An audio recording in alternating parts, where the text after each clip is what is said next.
All right, I haven't got the words completely accurate unless I had a computer screen in front of me, but it's a long time we talk about the gladiator in the arena with sand and blood on his face.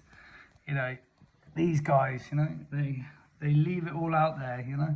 Now, oh, I guess we were supposed to leave it all out there, and a fighter that doesn't leave it all out there, well, no from me.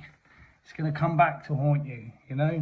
I used to fight in the mixed martial arts game, and I used to get offers and to fight. And I was already on a pro losing streak because I got into MMA by chance, really. I was a boxer and an opportunity come around, and I fought a guy that was 2 divisions heavier than me and for about 5 years more experienced in MMA.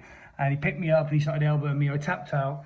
Straight away I tapped out through elbow strikes. My next pro fight, I hadn't even learnt any wrestling, not really. Maybe I brushed up on a few takedown defenses, but practice makes perfect. And on my second pro fight, I was taken to the floor, elbowed, made a real mess of my face. My third pro fight, yet again, and I'm about to fight the same man. You can check this out in there. His name is Gareth Williams. When I was on my back in the cage, yet again, fear of being ground and pounded. I really didn't have the ability to compete as a pro MMA fighter at that time. I learned on the job. I did become actually quite handy at pro MMA, and I won titles such as the Last Man Standing, which was an 8-man title eliminator when I was the last man standing. I won on UC MMA against a well-rounded Tommy Gunn. But there was many fights that I took short notice because I could, and I knew that it's not going to affect my chances of getting in the UFC, because I'm never going to get in the UFC because I've got this negative record. But at the same time, I've got opportunities to earn money doing cage fighting, and at the time, I was coming out of these fights unscathed, and so it seemed like easy money. But what I'm getting at is it would have felt so much better if I really did try my best in there. But so many times I took the easy way out for the money, I give up. Anyway, it haunted me, hence why I got back into when I got back into fighting. I chose bare knuckle, and in my head I was always worried about giving up, And if you're worried about something, surely, God's going to give you that thing that you're worried about so that, you realize that you really don't have to worry about it. So when I fought Kyle Cassidy, before that, I thought, am I tough enough for bare knuckle boxing? Will I give up given the opportunity? And there was opportunity to give up in that fight when my eye was closed. And there are many fighters in the BKFC, like Brett May, for example, that have given up when they couldn't see out their eye. I generally couldn't see out my eye.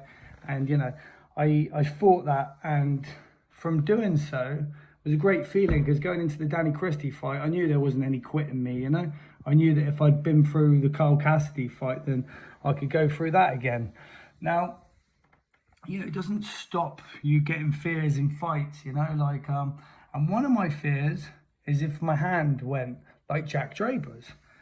So, like Shadow Boxer put, you've got another hand, and I've been fighting around a hand injury. I damaged one of my hands in the Danny Christie fight, and I've taken on a new fight in the hope that it will heal. And God, thank you, God, I am healing, and my hand is healed.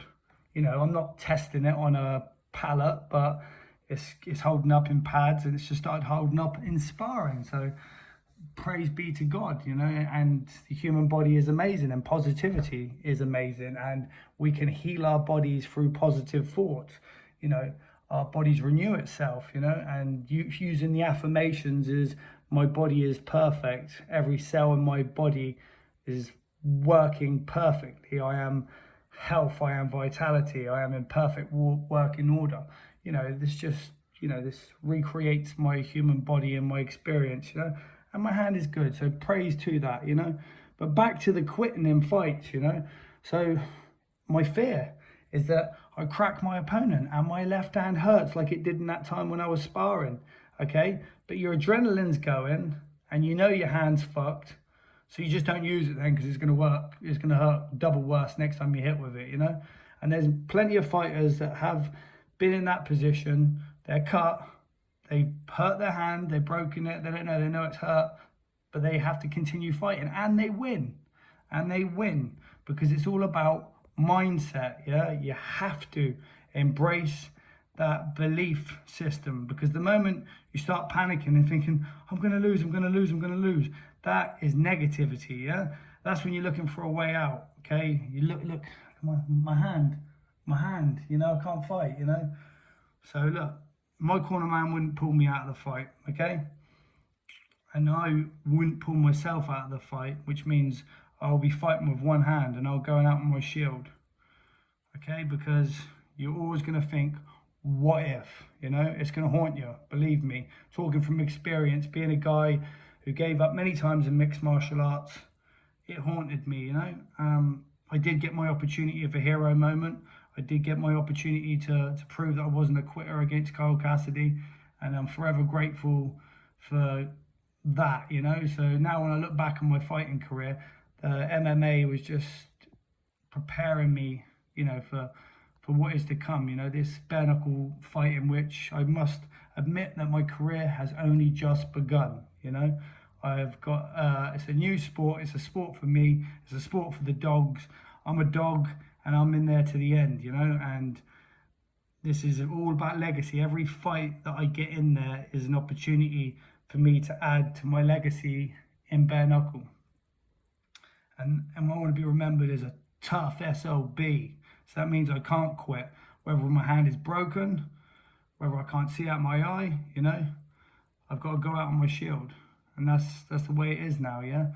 And, you know, thanks Shadow Boxer for using me as an example of a guy that would never quit, because I am that guy.